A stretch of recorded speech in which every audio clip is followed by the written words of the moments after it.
wide. These ones are oblong bricks, but if you cut them in half, you have a perfect square. And the reason that's significant is if you now are able to measure perfectly your bricks and you have standardized bricks, you're able to plan out larger structures much more easily. And certainly that's the case at Uruk. We see these massive structures being built on a level that's unprecedented. Columns are also very rare in Mesopotamia. Usually we see them in areas with access to trees. It's possible this idea might have been imported from Egypt. We'll see later on connections with Egypt as we explore the Uruk period. But we see these clay cones elsewhere at other sites during the Uruk period. These ones come from Tel Brak in Syria. And we also see these cones being used at Eridu and Tel Uqair, a few other sites. So it's very much a development that goes with the spread of Uruk culture. And there's quite a bit of experimentation here as far as buildings are concerned. We see a very large ceremonial building here to the south. Again, we're looking, this is the Uruk level 4B, the earlier one, and it's the blue setup. We see here we've got underneath our columned hall and the entire precinct here. We see this building, the square building with 4 columns on four hallways on all sides of it, and this interesting basin which is built into the corner. We're not sure what this building was used for. Again, we only have partial foundations, but again, probably fulfilled some sort of ritual function. To the northwest, this is again oriented to the side, we see a series of buildings on the side that also look like temples. In fact, we see the same niching, the same T-shaped structure, and these tripartite buildings on the side, which are not niched. And it's possible this complex was actually used to house officials, scribes. Maybe it was used for administrative purposes, because of course, right, you need people to run and organize a complex of this size. We also see the construction of a temple which is known as the Stone Cone Mosaic Temple. And it's interesting here, instead of having cones that are made of clay and painted, it actually uses cones that are carved out of stone and naturally are occurring in different colors. So Mortgat and other archaeologists that excavated at the site believed that actually there was a progression taking place here, a tremendous amount of experimentation. You have the construction of Temple C. It's Temple C, it's later. The limestone temple from before. Go back to it. You have the construction of the limestone temple, which experiments with stone decoration on the outside. The transition to the Stone Cone Mosaic Temple, which uses stone but in a very new and innovative way. And then finally, right, our mosaic court using ceramic cones instead. So he sees this as a progression in decoration. And it seems as though that is the order in which these buildings are built. Now, finds from this level, we find a number of interesting things. Among them, the very first cylinder seals. And cylinder seals, right, are a direct progression from those earlier seals we saw at Tepe Gawra. Only now, right, the arts are exploding, and we see the first examples of some motifs that will follow us for millennia to come. This central figure with a beard and a headband, this is the N figure. This is our priest king, who is a symbol of authority. And he's flanked on both sides by 2 goats or rams, which are eating these rosettes. There's a lot going on here, and so I urge you to come back to this, because you're going to see later on a number of things that we'll see. For example, rosettes. These rosettes and these palm bundles that are hanging down. These are symbols of the goddess Inanna, and we'll be coming to that later on. So just keep that in mind for now. But this Master of the Animals motif, in which we have a central figure flanked on both sides symmetrically, is a very common motif, which we'll be seeing later on as well. We see examples of architecture in these early cylinder seals. Architecture that is actually reflected even till the 1970s. These are reed buildings that were built in southern Iraq, and you can see the similarities between these reed structures. These aren't around anymore. In the 70s, Saddam Hussein actually dried up the marshes, and the populations there were moved into cities, but now there's an effort underway to restore these areas to what they were and the way of life that people, and they call them the marsh Arabs, the way that they continue to live. But these structures, as you can see, have a lot of similarity and might actually inform later mud brick architecture. You can see these reed bundles in a lot of ways are almost similar to the niching that we see on the outside of mud brick structures. Cylinder seals at this time are made out of very soft and easy to carve stone. That's going to change as cylinder seals progress. The materials get harder, they get more precious. We'll see things like lapis lazuli being carved later on, which is a very hard stone and requires a lot of skill to carve. But this is where cylinder seals emerge. Okay, moving on to level 4A, which is the next phase, and it's tan in color. In truth, these buildings were probably, it wasn't, the entire thing was destroyed and then built up again. It's a progression and constant experimentation with new architectural forms that's taking place over hundreds of years. But certainly these buildings do come a bit later, and they're oriented differently. You can see built right over our previous buildings, the Mosaic Court and otherwise. And again, divided into two main sections. On top of our stone cone mosaic temple, we have something called the Riemchengebäude. The excavators were German. That just means the building made out of Riemchen bricks.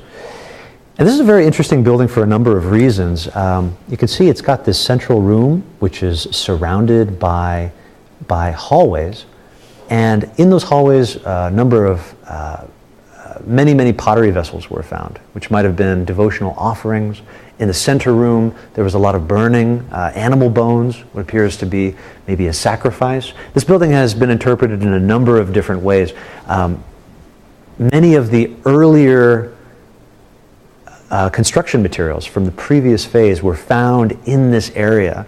So it was thought that this temple was actually dedicated to these desacralized, destroyed temples, that the spirit of these temples would continue living on in this area.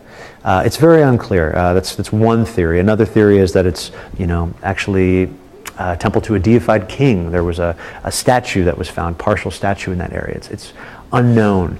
But what we do know is that there's a wide variety of architectural styles, and this is really the sketch pad for what's to come as Uruk society is figuring out what is important and what sorts of traditions it's going to end up having. Two new types of temple. We can see here temples C and temple D. Here's a close-up of just this level 4A plan. And again, these are just absolutely massive. Temple D is huge. It's tripartite. It's 80 meters by 55 meters. Just completely huge. It's got a symmetrical design. And again, this T-shaped sanctuary, which we see emerging during the Uruk period. The niches are very, very interesting because the niches themselves are niched. You can see here the decoration. So absolutely, right, they serve no architectural purpose, purely for decorative purposes. The size of this temple is also intriguing. This central cella is over 10 meters in width, which indicates if you're going to roof this, again, like we said last time, you don't have access at this point to mud brick arches. We will see mud brick arches later, but not during this early period. So to roof the structure with 10 meters, you would have had to bring very, very tall trees in from elsewhere, from Lebanon, from higher up in Anatolia. So again, this could attest to widespread trade during this time. In fact, actually, the story of Gilgamesh, part of it has him going up to the Cedar Mountain and bringing trees back. So again, we find a parallel in the story and also in the archaeology, possibly. Temple C is very interesting. What's different about this temple right off the bat? It's actually missing a major trait. It's got a few things going on. Again, right? people at Uruk are experimenting with these different temple types. They build this structure. It's tripartite. It's got these central things, but it doesn't have the niching. It's missing the niching. We still think it's a temple. It's oriented again with its points on to the compass, and it really seems to actually be the combination of two different structures. We've got these Uruk-style T-shaped temples, and then also we've got our tripartite temple, which we've been seeing at Eridu and elsewhere. And really what it seems like is that they've stuck a tripartite temple, you can see it right here, on the end of one of these other temples. So it's a combination of the two. In fact, this small temple just stuck at the end is about the same size as the temple that we see at Eridu, which goes into the Uruk period, and also the temple at the Anu complex, which we'll be coming to very, very shortly. We see another pillared hall right here, and this one is also decorated with the mosaics as in earlier periods, and also a great court, which is about it's just absolutely massive, with about 50 meters by 50 meters, with benches running along the inside of it. You can see the entire city is actually surrounded by a wall, and the wall is going along here with a defensive gate. Again, this is one of the things that Gilgamesh was said to have built, a wall 6 miles in length surrounding the entire site with ramparts. And here we have the evidence of one of these gates that would let you into the city itself. Temple C is interesting for a number of different reasons, not just as a sort of, again, one of these grand experiments in architecture, but it's in Temple C that we actually find the first evidence of writing.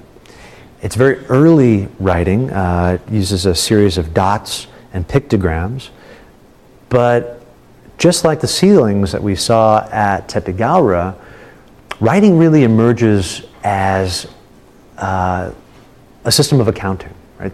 Why do you need writing? Well, you need to keep track of things. You need to keep records of things. If I was given 15 core of wheat and you're holding me to that because it was a loan, there needs to be a document somewhere that proves that, something that I could sign with my own cylinder seal, and contracts, receipts, these sorts of things.